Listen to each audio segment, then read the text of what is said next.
All right, we're back. Welcome to Living the Legacy Life podcast. And if you're watching, be safe out there. Yeah, be safe out there. It's snowing right now, so it's coming Snowing down. in Gaston County. Yeah, what do you know? It's like It's a whiteout. twice in a year. Yeah, it's a whiteout. Yeah. It's 33 some degrees. Yeah. Is it? Yeah, 33 degrees. Feels cold. Feels cold. So hopefully you're nice and warm wherever you are watching or listening. But we're going to be covering Acts 21, 15 through 36. That's what it was. Yeah. Yeah. So I'm excited. Cool. We're going to change formats a little today. Yeah, a little bit. Chad preached this message on Sunday and did a great job. And so I'm going to ask random questions that have nothing to do with the sermon, and he has to turn it around to make it apply. Ooh, nice. That'll okay. be fun. All right. Let's go. Ready? First one. Why do people like baseball? No. We won't do that. We won't go there. I'm just kidding. I was in Atlanta. Yeah. And I almost bought an Atlanta Braves hat. You missed the team. They're in Florida. They spring are? Training. Oh, I looked for them and did not find them. I don't think you did. Them. You didn't look one bit. I almost bought a Braves hat. I did. Almost did. Really? And then my wife reminded me that my dad would not be happy because he's a Cardinals fan. So that's my best connection to baseball is the Cardinals because of my dad. So sorry about that. No problem. I like the Cardinals too. As long as it's not Philadelphia, right? Yeah, I used to have a Cardinals hat. Oh, yeah. And a Mets hat. Oh, okay. Yeah. But that was a long time ago. Long time ago. Childish things have been put away. That's right. Yeah, put them away. So okay, sounds good. So you preached on Sunday. Yeah. 2 services. Yeah. And it's the first time I've done that. It's the first time. Okay. I don't know if you Well, struggled. Here. First time I've done it here. Because you had preached the week before in Portsmouth, Virginia for your brother-in-law. Yeah, my sister had a baby a couple weeks ago now. And so it was kind of a last second thing, I guess. Yeah. And it ended up doing C-section, removed the baby earlier than anticipated. And so he had to rearrange some schedule things. So he asked me to come up and so I've preached 2 weeks in a row. That's unheard of. But you did well both times, and that's difficult because it's, to me, preaching at home, you know people, but preaching somewhere else and preparing for that, not knowing what to expect, and just the environment. Yo, I'm telling you what, all these evangelists, I guess that's what they're still called, that are like jump in and jump out, man. Yeah. I mean, okay, so I traveled a lot that first weekend, last weekend, but it was so easy. Like, I don't really care. Like, you just say what you want to say. I'm out.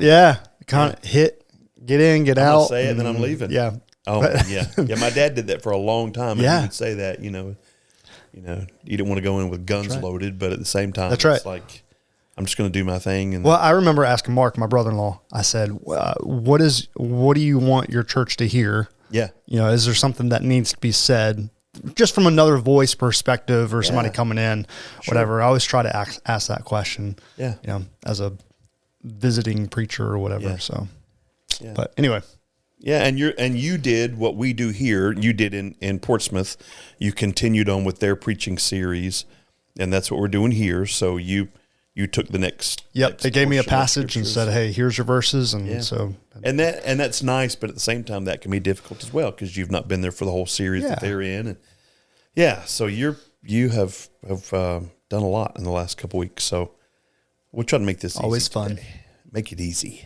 That's what one of the things that I struggle with is remembering what I said in what service. Like, did I already? There was say a little this? bit of that. Did I say a little this? bit of that? And you can't ask it out loud because then you look like a fool. And because I don't know. I don't know if you said that. No, you didn't say it. Like, oh, okay, I'll go ahead and say it. Then it's over. The moment's over. Yeah, they're like, I don't know what you're going to say. I don't know what you're going to say, but don't say it because you've already ruined it. Yeah. So that's the way I feel every week. Yeah. That's why my wife says, stick to the note. Well, the good thing is I really do. You and I are very different deliveries. Like I know we both manuscript, so we type out what we intend to say. But I do not stray very much from that, whereas you do a very good job of chasing a bunch of rabbits. No, if derailing the train, because you ask for audience Oh, yeah, participation. sure. I literally, every time you, and I think I've said this before, I literally break out in sweats in the audience as you do it. And I love that. Especially if you like come down off the stage, I'm like, oh no, what's happening? Because then you got to bring it back home. Yeah, because if I would do that, I would. But Chad, you go back to Exodus You stepped away or from something. the table more than I ever do. You were out in front. You Oh, were on the I thought you meant side like metaphorically stepped no, away from the table.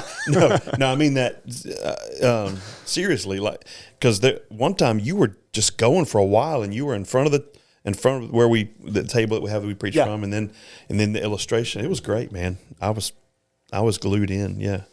I enjoyed getting to go through this passage. You have set it up so well over the last several weeks and months that it was like we finally get the chance to jump in and kind of have a piece of that. So we haven't always done this way, right? Yeah, so we're all kind of new to this about setting the sermon series, laying it out, and then obviously sometimes we have to adjust because we laid out too much, or we want to split it, but if we continue with the way this is broken down, then we'll end on Easter Sunday. We'll end the book of Acts, which is how awesome, which is interesting because it ends on the gospel, and all of it goes back to the gospel, and it goes back to Paul finally doing what he's been saying he's going to do. I'm going to go to Jerusalem. I'm going to Jerusalem. So I ended week before last with the difficulty of people and getting to Jerusalem. Now you pick up, and the first couple of verses are he gets up, goes to Jerusalem, and that was significant. You spent some time on that, and so what I'd like to do is I'd like to just kind of hear your heartbeat, kind of behind the scenes a little bit, like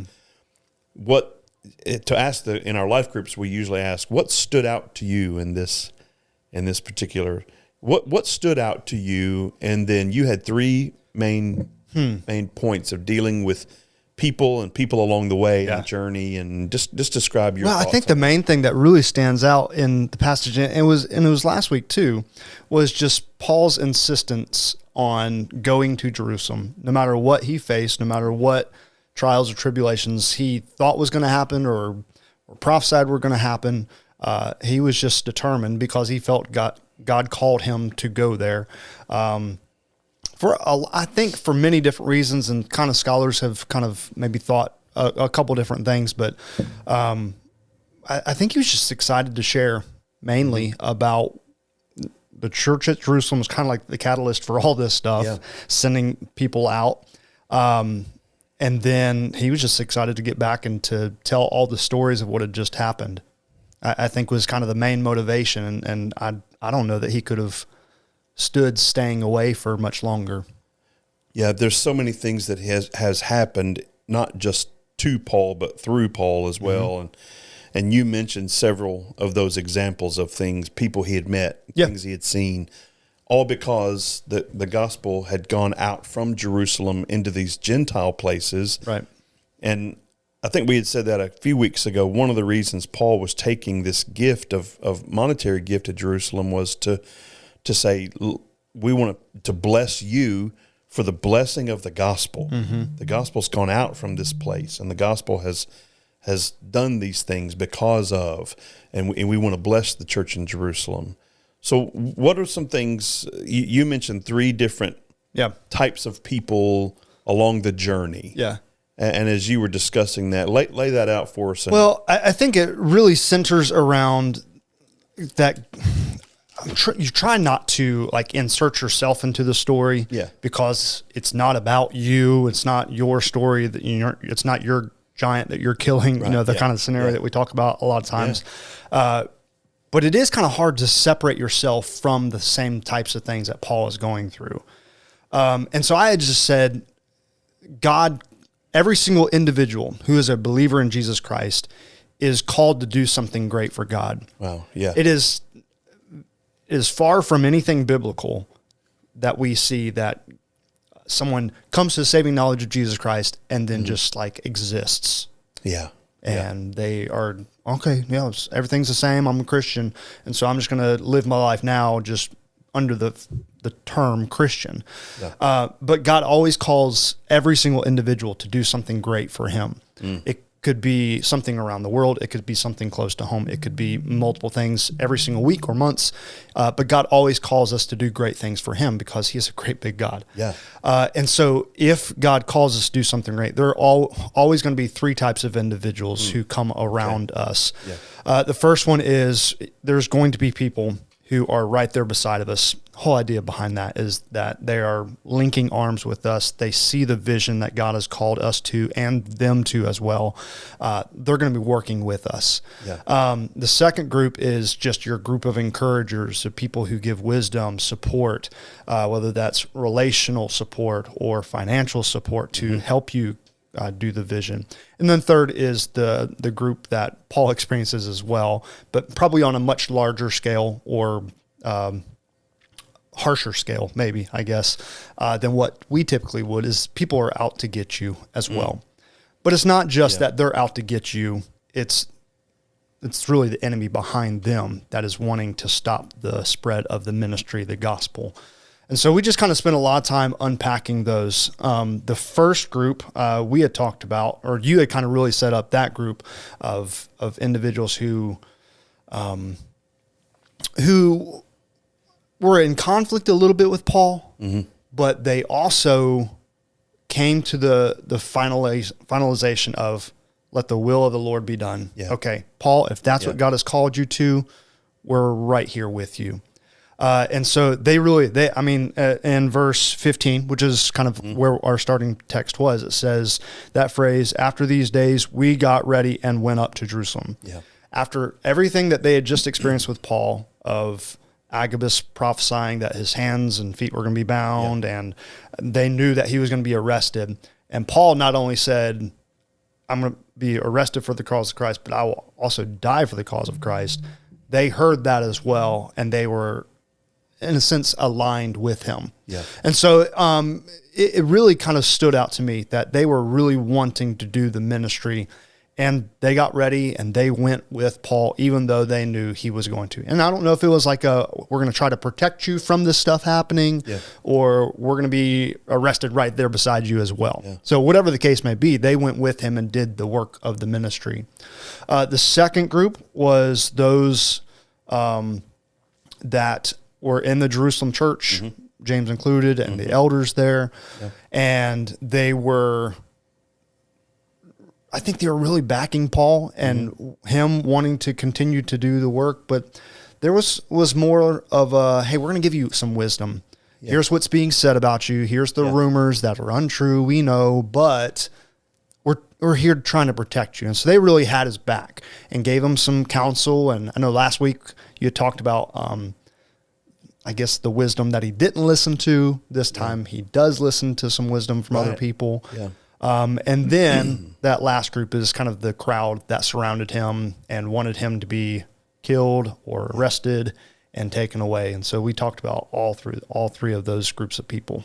It's fascinating that just in the last couple of weeks in chapter 21, all this is happening. You know, that Paul is getting ready to go, and then they're trying to persuade him not to go. He's trying to persuade them, it's okay for me to go. I know what's going to happen.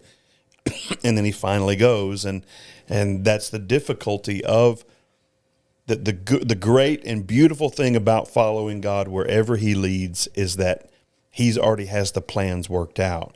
And to me, the difficult thing is almost equally is dealing with those who don't understand. And so I would love to know, because Paul seems like the kind of guy that would be like, hey, I love you and I care about you, but I don't really care what you think. Yeah. You know, not to be ugly, not to be rude, but I'm sorry. You know, I'm going to do what I'm going to do because God's told me, and I love you, and I'll pray with you and weep with you, but it's not for me. Yeah, we don't know a whole lot about Paul's family that he came from. We don't know who his mom was or his dad per se, but I would imagine he was a pretty strong-willed child growing up. Yeah. You know what I mean? Yeah. If he had his mind set on something, he was going to do it. I mean, looking from where he was as a persecutor of Christians, he was pretty determined in that as well. It wasn't just like, yeah, he was at the top of his class. It was, no, he was leading everything. He was pretty indignant about all this. And then that translated into his life as a Christian as well, as a follower of Jesus.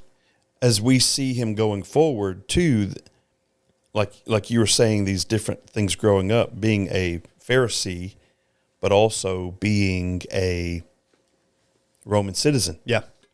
And how both of those things played to his favor in whatever he was doing at the time. It played it to his favor when he was persecuting Christians because he was one of them. And they kind of sent him out with papers like, this is your job and you're one of us. Well, now he's using I'm a Roman citizen, and it'll come up again later. And so it's just fascinating how, even though he was not doing God's will when he was persecuting Christians, he had this background that was preparing him for what God was calling him to do. And when he finally surrendered to that on the road to Damascus, then, man, all these plans started laying out. Mm-hmm. And that, to me, that it's so cool to see that work out in Paul's life. But you made a statement earlier. You said that God is calling every believer to do something great. So what does that look like in the life of, let's say, we're not Paul, and we use the cliche, I'm not Billy Graham or whatever, mm-hmm. but because I agree with you, because great in the eyes of God, great in the eyes of man, what does that look like? What do you think that looks like when you say we're all called to do something like Paul-esque? Yeah, so I mean, the good thing is that I'm not the Holy Spirit, mm-hmm. and I can't tell what somebody else, God's will is for them. Yeah. Yeah. And so it can look different, and it can look, and I hate to say it, but like we a lot of times maybe ranks some things on level of importance or intensity or whatever the case may be, but it can be so many things, and it could range, what is God's great thing for me to do today mm-hmm. versus God's will for my life, the great big plan that God has for my life, the one thing that I'm going to be known for or accomplish or something like that. And so it can vary on many different levels. And so I don't ever want to be just so okay with normal or easy. Yeah. I agree. And I think anything outside of the normal and easy things of life, and I hope you understand what I'm saying. Like, I don't think that life is just always normal and easy. Yeah. But you raising your kids in a godly home is a great thing. Mm-hmm.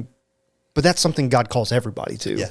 Like that's the normal. It should be the normal. Yeah. So what outside of you, your family, your whatever, some people, they go out and start these great organizations that are really helping people. So, with kids with cancer or foster mm-hmm. care or whatever the case may be, like they start these big movements. And I don't know that God calls everybody to something like that, but he does call everybody to something great.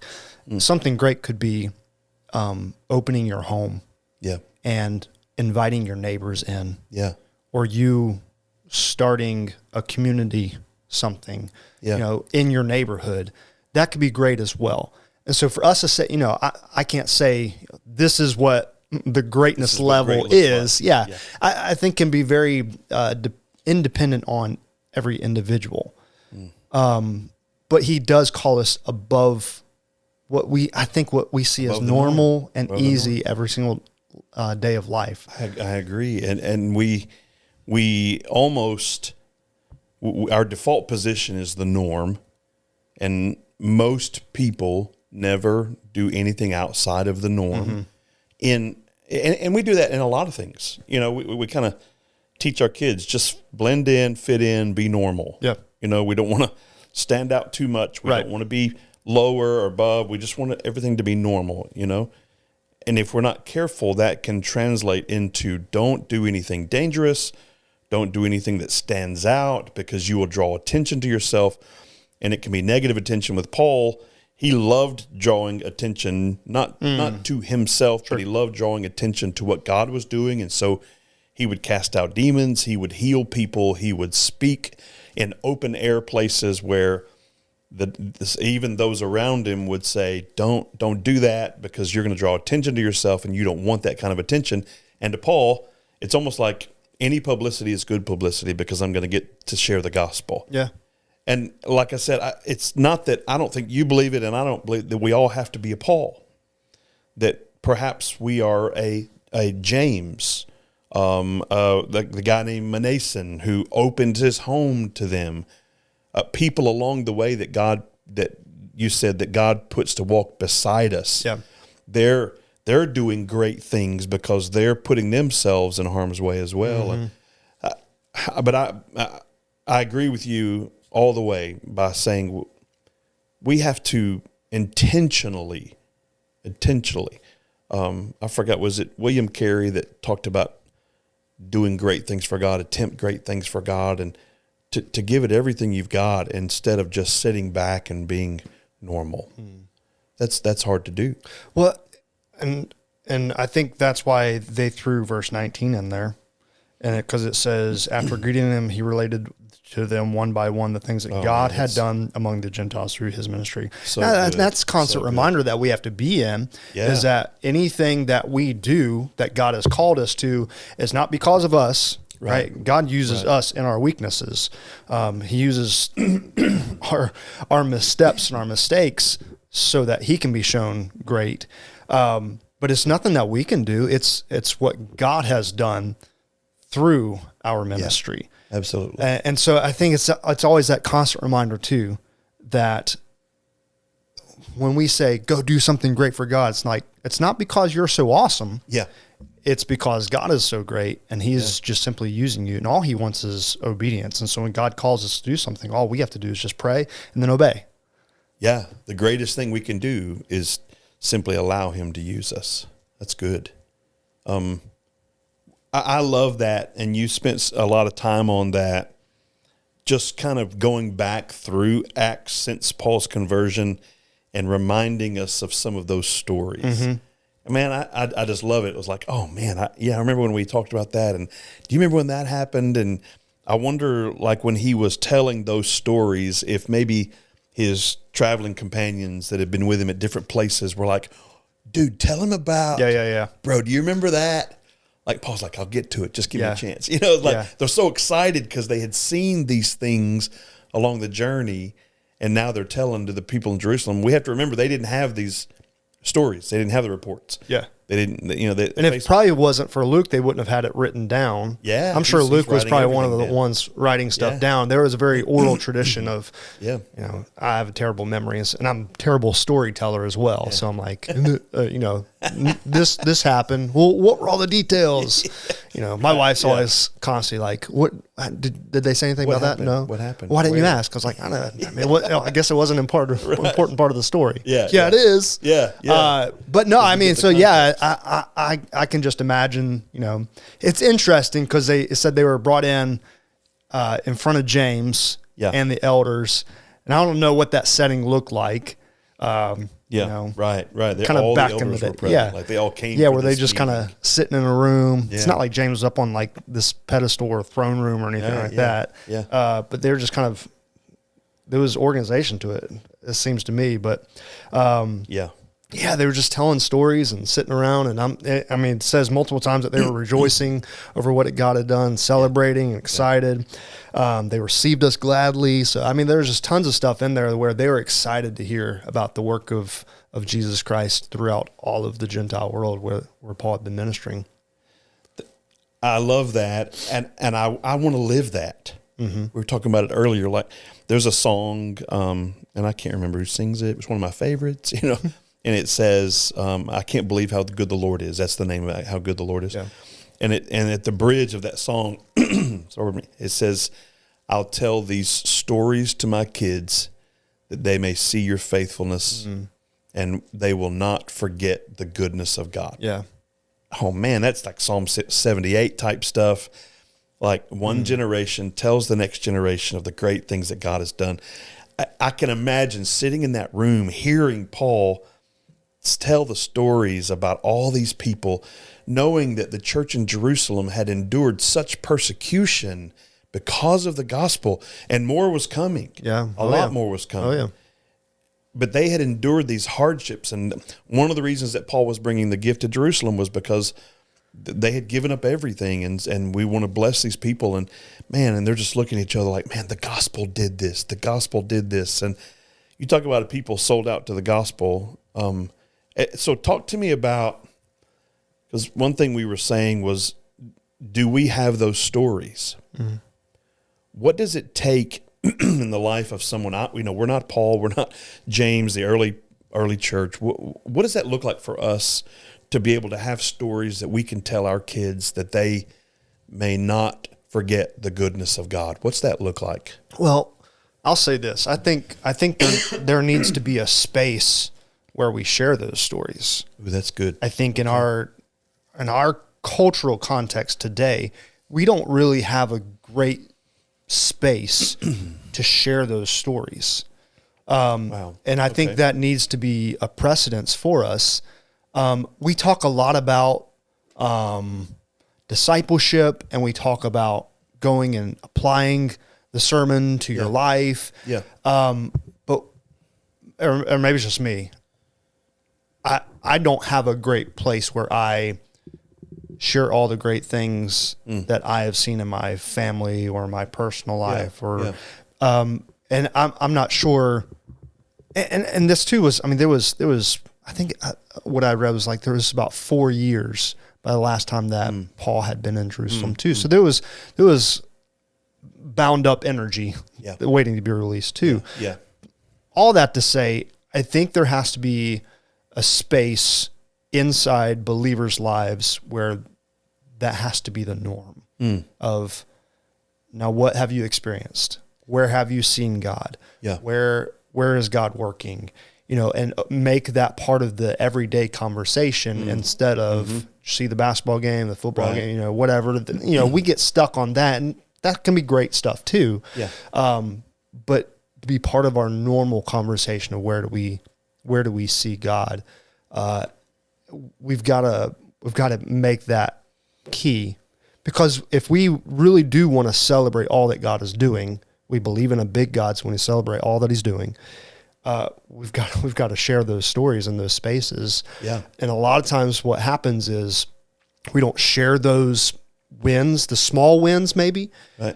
And then we get so leveled when we face an opposition that we are not in a place of encouragement, and we get distraught in our life. And so we've got to get to a place where we are healthy in sharing the God stories, and instead of just beating around the bush and just talking about all the normal things of life. Yeah. And maybe hoping that, sorry, that snow is all, hoping that maybe somehow our kids or the next generation will somehow catch it. We have to be intentional in sharing that. I think that is great to have that place. And of course, Deuteronomy tells us that the home is that place. Mm-hmm. But I think also it should happen at church. Mm-hmm. It should happen, and we put a lot of emphasis on life groups and where people gather in homes. And we want these places to be a setting where you can openly share the good things of God. And then, like in some groups, we have kids and other groups not, but for them to hear it, for somebody else who's struggling to hear a victory in your life, that would be an encouragement to them that they're not alone in the journey, and they're not alone in what they're doing. And a small win here or there, those things start adding up. Like you said, and when something big happens, you can go back and say, but look at where God has worked in all these areas. And that community of people that have heard all those smaller wins, or what we would consider smaller wins, are already there, our area of community of encouragement. Yeah. So I get from what you were saying, and from this, of course, we see it through community. Mm-hmm. It's not, we don't usually say community is one of the major things, but really it is. It's one of the things that the early believers did. They gathered together, they ate together, they fellowshiped, they shared, they took communion together, all in saying, let's remind each other of what Christ has done, And now because of that, we're on this same journey together. And then we can attempt great things for God because we're surrounded by community and we're led by the Spirit. And man, I can't even imagine what that would look like to have an entire church who is wrapped around those themes, attempting great things for God, and it become the norm rather than the extreme, or the radical. When somebody's stepping out to do something. That's right. Yeah. I think those stories are out there, but maybe we don't have a place, or maybe we don't celebrate them, possibly like we should. I think it has to be a DNA thing, a culture thing. Yeah. It has to be just part of what we do. Yeah. And I love, as disruptive as they can be in the middle of a service, to be able to say, what has God done? I know. Share with somebody beside of you. You got 15 seconds, 20 seconds, to share that, and how cool that would be to just be part of just a church of encouragement and celebration of what God has done. But, if you were to say that, I would imagine you'd have to go back and think, well, what was that? And you need 15 minutes to think about it. Yeah. Before you were able to share your 15 seconds. Oh, man. And I think that's kind of the key. A lot of people may be caught off guard because they don't have a recent story, or, oh man, there's so many challenges there and so many good things in there that we need to provide a place for that and a space for that. But then we all need to consistently follow the Spirit's leading. And maybe it's a little thing, or one of our ladies, Rose Gazoska, she says every Wednesday that she calls them God shots. And she says, I see God just doing this and God doing that. And she said, I've begun to see them because I'm starting to look for them more. And it's so cool, and now she's telling her grandkids and, and that's how this, well, and that's a respective individual who is doing great things, who is starting Bible studies in person, but also across the country with doing people on Zoom. Online, FaceTime calls and Zoom. And we didn't say, hey, go start this. It was, God's called me to do it, and I'm going to obey. So if I stop everybody in the middle of the service or whatever and say, take 15 seconds, you'll help me with that, right? Yeah, just don't come off the stage and everybody here's a microphone, start sharing. Oh, man, yeah. Yeah, no, I'm kidding. Even those old-fashioned testimony services that tend to go awry quickly. But there's a space for that. And again, life groups are for that. And and before and after service, people share the good things of God. That it should be a reunion of this. Hey, let me tell you what happened this week. Let me tell you what happened last week. When you get into the service, don't go sit down. Can I just say that? Yes, you can say that. Don't just go sit down. Millions of people are watching. Man, you are around other believers for 1 hour, hour and a half, 2 hours. Give or take. One time a week, go walk around. Yeah, go meet somebody new. High five somebody. Yeah, go find out somebody's name. Yeah, that's great. Oh man, he's getting going now. Anyway, because we need that community. Yeah, and we need to hear and see and be reminded and all of these things that happens when believers get together. Man, there's so much more in this passage that we need a lot more time to talk about, but we probably won't do that unless you want to go into more. No. I'm kind of leading this thing, but I don't know where to go, Chad. I'm not good at it. Well, okay, so I guess I ended it by almost going back to the very beginning of verse 15, that one that we had talked about, and we got ready and went up. Ooh, so when God calls us to do something, let's go. Gimmicky stuff. When God calls us to do something, a lot of us are ready to say, okay, God, I'll obey. Yeah. But then we just kind of like sit back down in comfort zone and be like, all right, God, you tell me now when and who, and we got to figure this thing out before I really, really commit. And we don't do any preparing. And so, I'd kind of laid it out to a trip, and, if you're going out of the country months in advance, you have to have a passport. Yeah. I would say before you even buy the plane ticket, it's smart to have a passport on hand. If we're ready to say yes to God, we need to have a passport. Yeah. that may be a literal thing, like God may be calling you overseas to be a missionary. So go get your passport. Yeah. That's one thing. Or we're ready. If you feel like God may be calling you to do something in your neighborhood or with your neighbor, or you need to go introduce your neighbor first. Yeah, right. Establish a relationship. There's steps.